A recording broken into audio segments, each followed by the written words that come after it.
Salut les golfiteurs, aujourd'hui je vais vous raconter l'histoire d'un mec qui a failli complètement détruire son jeu de golf en devenant prof de golf. Et spoiler alert, bien sûr, ce mec c'est moi. Et oui, vous avez bien entendu, plus je progressais en tant qu'enseignant et plus je régressais en tant que joueur. Mais attendez, parce que cette histoire, elle va vous faire comprendre pourquoi 95% des golfeurs progressent beaucoup moins vite qu'ils ne devraient. Et pourquoi on vous a peut-être appris le golf complètement à l'envers depuis le début. Aujourd'hui, on va parler de focus interne, on va parler de focus externe et surtout lequel est le meilleur pour progresser au golf. Parce que spoiler alert numéro 2, la réponse va vous surprendre.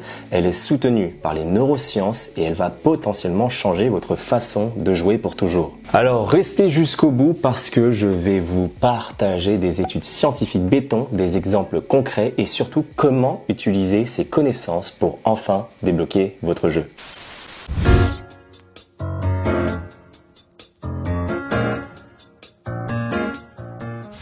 Avant de rentrer dans les détails, laissez-moi vous poser 3 petites questions. Numéro 1, est-ce que pendant votre swing, vous pensez trop? Genre, ok, flex mes genoux, tourne les hanches, garde le bras gauche tendu, ne lève pas la tête, bref, vous avez 15 pensées techniques en 1,5 secondes de swing. Numéro 2, est-ce que vous n'arrivez pas à lâcher prise? Vous savez ce moment où vous vous dites « Allez, fais-toi un peu confiance, quoi, swing libre », mais au dernier moment, votre cerveau reprend le contrôle et boum, vous topez la balle. Numéro 3, est-ce que vous êtes paralysé par la technique? Au practice, ça passe, mais sur le parcours, dès qu'il y a un peu de pression, vous vous figez complètement et vous jouez comme un robot? Et malheureusement, si vous avez répondu oui à ne serait-ce qu'une de ces questions, alors bienvenue au club, le club des 95% de golfeurs qui ont été formés avec une approche qui, est complètement contre-productive selon les neurosciences. Et le truc de fou dans tout ça, c'est que en fait, c'est la faute de personne, quoi. C'est pas la vôtre, c'est pas celle de votre prof, c'est juste qu'on a toujours appris le golf comme ça. On décompose le swing en 47 positions techniques, on vous gave de théorie, on vous fait répéter jusqu'à l'épuisement au practice, et ensuite on vous dit, maintenant, va jouer librement sur le parcours, quoi. Et devinez quoi? Ça marche pas comme ça, quoi. En fait, les neurosciences nous expliquent pourquoi. En fait, le problème, c'est qu'on nous a appris à jouer au golf en focus interne. C'est quoi le focus interne? C'est quand toute votre attention est dirigée dans le mouvement. Genre nos bras, nos jambes, notre grippe, notre dos, enfin bref, tout ce qui fait partie de notre petit corps, quoi. Et là, vous allez me dire, mais attends, c'est normal, non? C'est comme ça qu'on apprend une discipline sportive. On doit bien comprendre les mouvements avant de les effectuer. Et bien entendu, la réponse c'est oui et non. Parce qu'il y a une différence énorme entre apprendre une technique pour apprendre une technique et performer avec une technique. Et c'est là que tout se joue.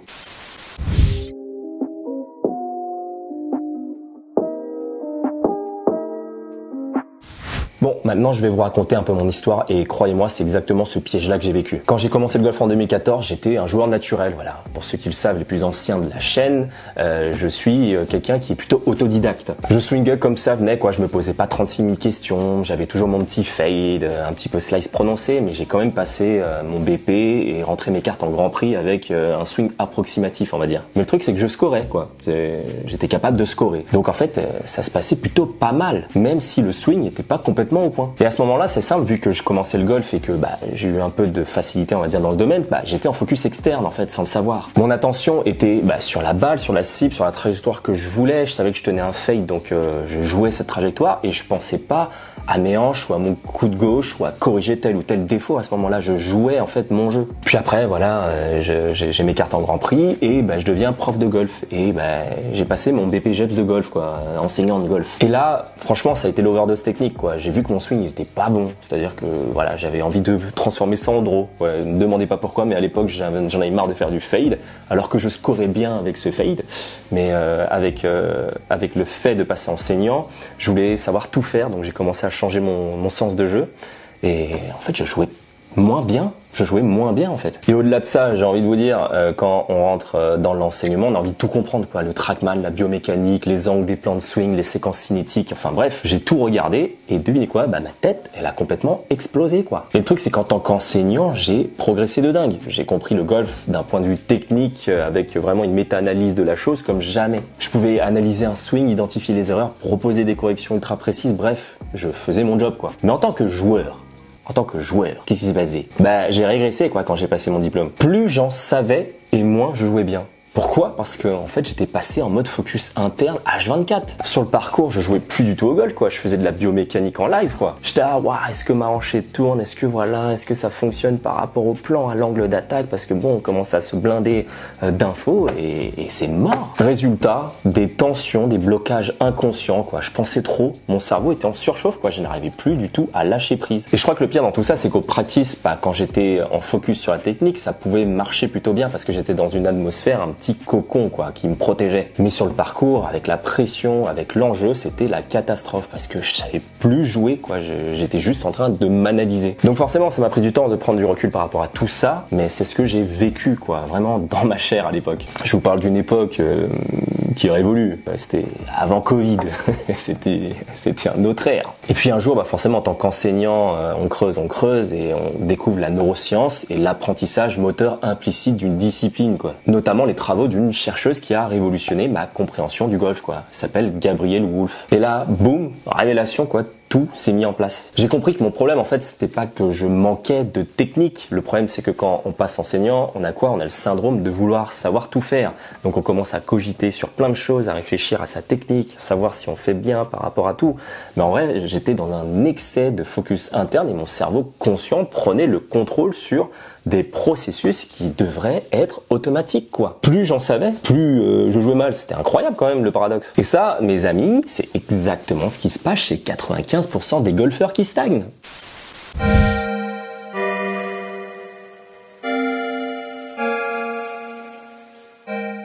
Ok, maintenant on rentre dans le vif du sujet et accrochez-vous parce que c'est ici que tout devient fascinant. Gabrielle Wolf, c'est une professeure de kinésiologie à l'université du Nevada et depuis plus de 20 ans, elle étudie l'impact du focus attentionnel sur la performance motrice. Golf, tennis, natation, basket, elle a tout testé et ses conclusions sont sans appel. Le focus externe est supérieur au focus interne pour la performance et pour l'apprentissage moteur. Concrètement, en fait, qu'est-ce que ça veut dire?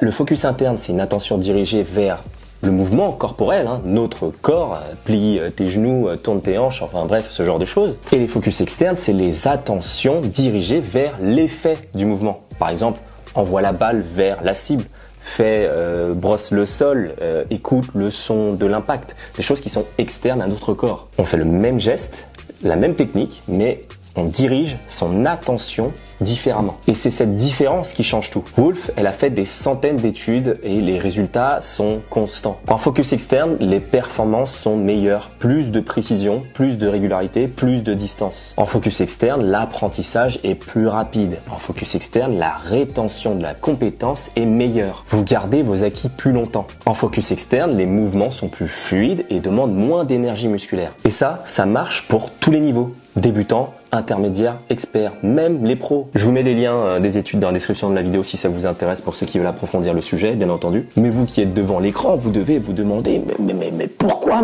pourquoi le focus externe est si puissant? Même si vous vous demandez pas pourquoi, mais pour le script de la vidéo, on va dire que c'est construit comme ça.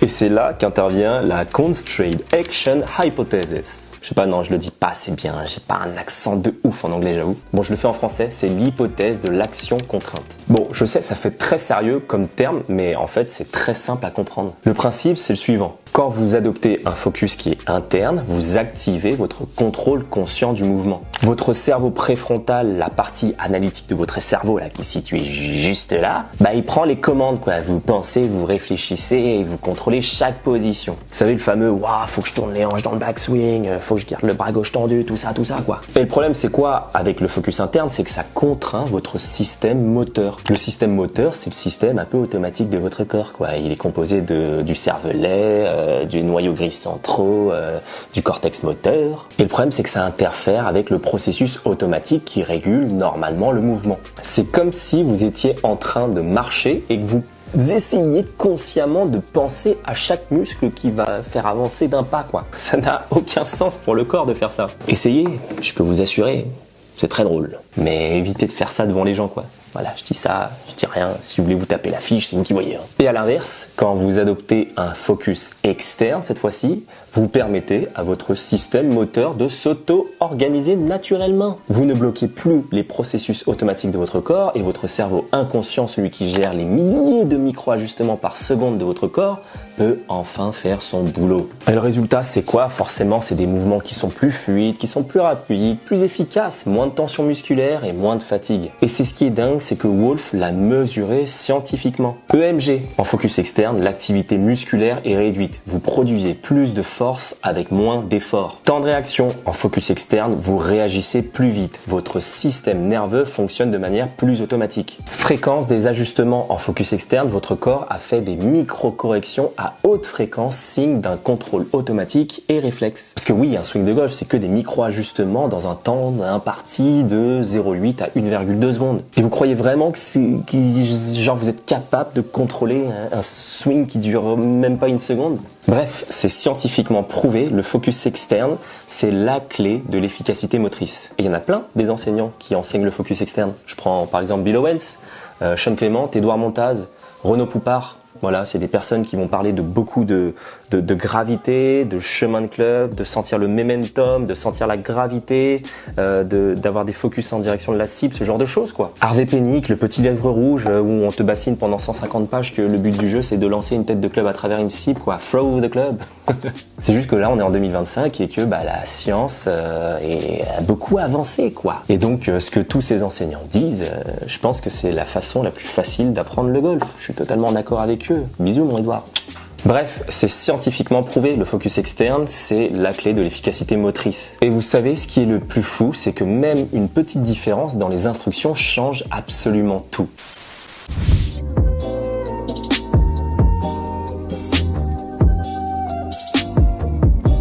Dans une étude, Gabriel Wolf a testé deux groupes sur une tâche d'équilibre. Le groupe 1, il avait ordre de porter son focus sur quelque chose d'interne. Il devait donc penser à garder les pieds immobiles sur la plateforme. Et le groupe 2 avait un focus externe et qui consistait à garder les marqueurs sous la plateforme immobile. Donc mettre le focus en fait du corps sur des marqueurs à ne pas bouger sur une plateforme. Et dans l'étude de Wolf, le groupe ayant reçu des instructions induisant un focus externe a produit des erreurs d'équilibre plus petites que le groupe avec un focus interne. Et pas qu'un peu quoi, le groupe 2 avec un focus externe était 30% meilleur sur l'équilibre. 30%, c'est énorme 30% quoi.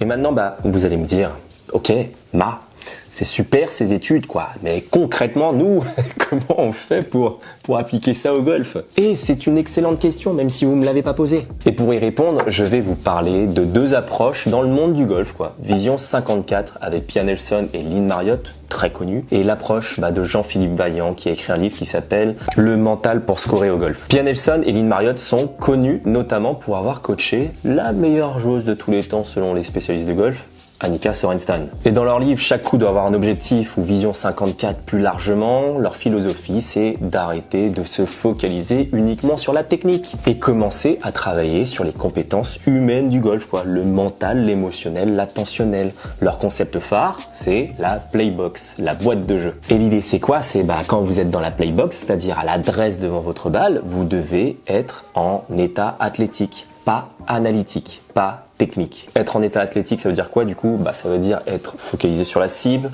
sur le ressenti et sur les intentions qu'on a avec la balle. Quand vous êtes sur ce genre de focus, vous êtes ce qu'on appelle dans l'instant présent, le fameux flow quoi, connecté à vos sensations et en mode instinctif. Et quand vous êtes hors de la playbox, entre les coups ou derrière quand vous choisissez le club, bref, vous ajustez la stratégie et c'est là où vous avez le droit d'analyser et de réfléchir. Mais quand vous arrivez devant la balle, il y a la zone action qui est du coup la playbox et la zone réflexion qui est derrière la playbox. Tout l'esprit de la zone réflexion et action, c'est de pouvoir dissocier notre cerveau analytique et de notre cerveau automatique. D'ailleurs, si tout ce que je vous dis depuis tout à l'heure vous parle, j'ai un petit cadeau pour vous.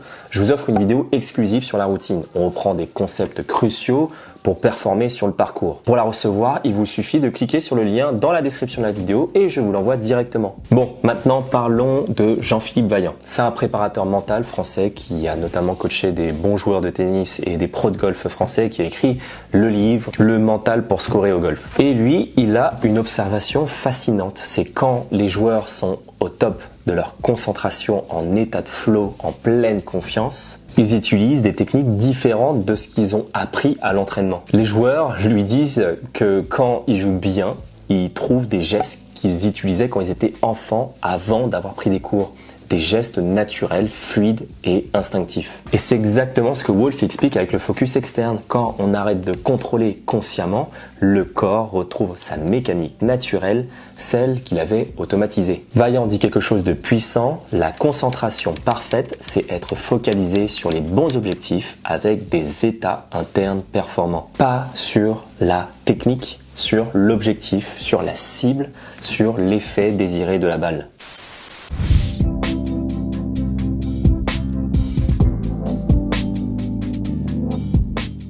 Ok, maintenant on arrive au moment le plus important de cette vidéo, c'est comment nous, golfeurs, pouvons utiliser ces connaissances pour progresser. Parce que j'ai une conviction quand même, c'est que les deux focus ont leur place. Et attention, ne me faites pas dire ce que j'ai pas dit, hein. Je ne dis pas que le focus interne c'est bidon et que ça sert à rien.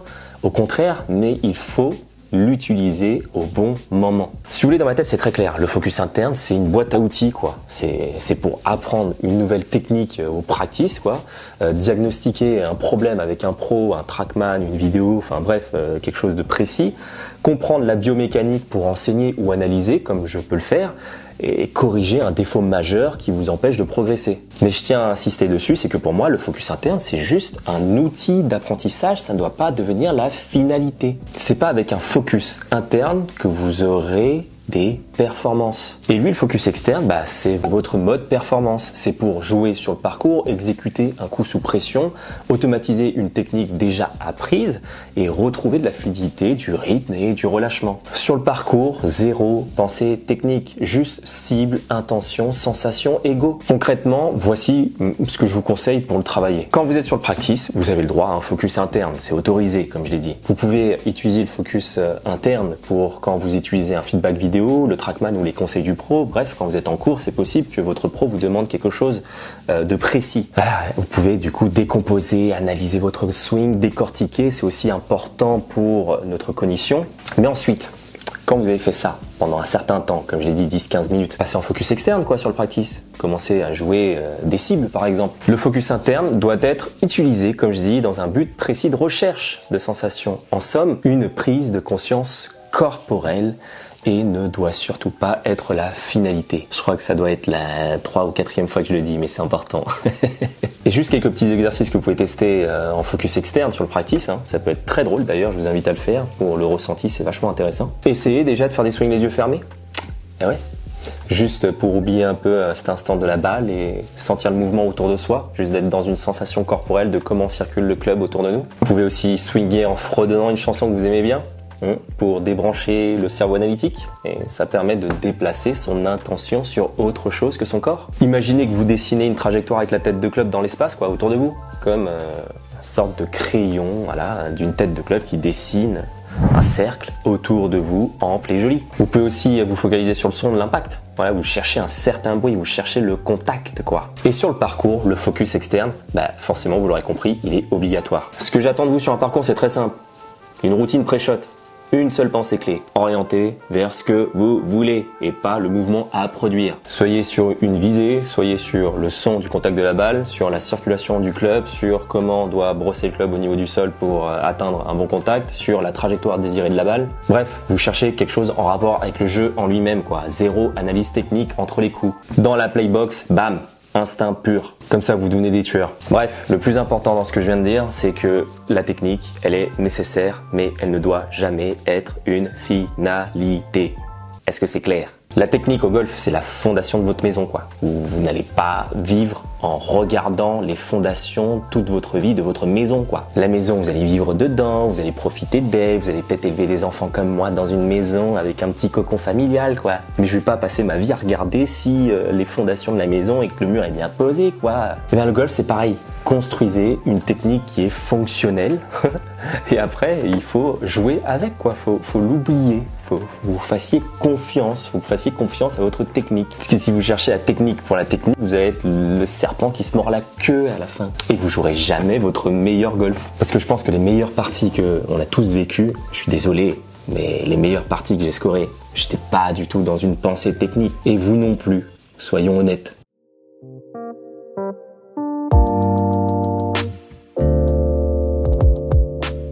Bon voilà les amis, on arrive au terme de cette vidéo. Si je devais résumer tout ce qu'on vient de se dire aujourd'hui en une seule phrase, ça serait celle-ci. On ne progresse pas au golf en pensant plus, on progresse au golf en pensant mieux. Le focus interne et le focus externe, ce ne sont pas des ennemis, ce sont deux alliés, mais chacun a son propre rôle. Le focus interne, c'est votre ingénieur. Il construit, il analyse le coup, il choisit le club, il l'optimise, il sent le vent, il comprend le lie, enfin bref.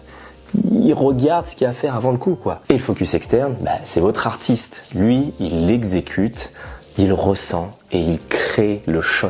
Et bien entendu, vous aurez compris après avoir regardé cette longue vidéo, c'est que l'erreur de 95% des golfeurs, c'est qu'ils pensent être l'ingénieur sur le terrain. Résultat, ils se paralysent, surtension et performance limitée. La solution, c'est très simple, c'est de laisser l'ingénieur un peu de côté et de faire émerger votre côté artistique. Et si je peux vous donner un dernier conseil, le voici. Si t'es arrivé jusqu'au bout de cette vidéo, c'est que c'était plutôt intéressant ce que j'ai raconté. Donc à partir d'aujourd'hui, teste et fais l'expérience. Sur ton prochain parcours, quoi, choisis une seule pensée en mode focus externe pour tout le parcours.